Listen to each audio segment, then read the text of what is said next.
Now that you have your domain name and hosting and WordPress all set up, we can now begin customizing the website through WordPress.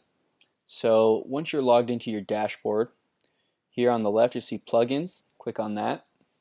And plugins pretty much just add functionality to your website. So it's just like an app for your iPhone, an app helps you do extra things on your iPhone. A plugin helps you do extra things on your website.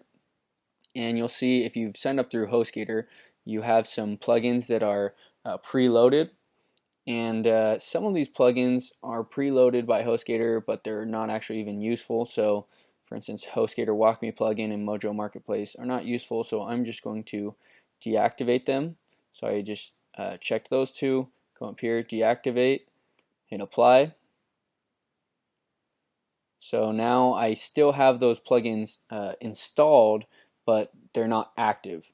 But I don't even need them installed, just cluttery. So I'm just going to check both of these and come down here to delete and hit apply. And yes, delete these files. And now those plugins are completely deleted.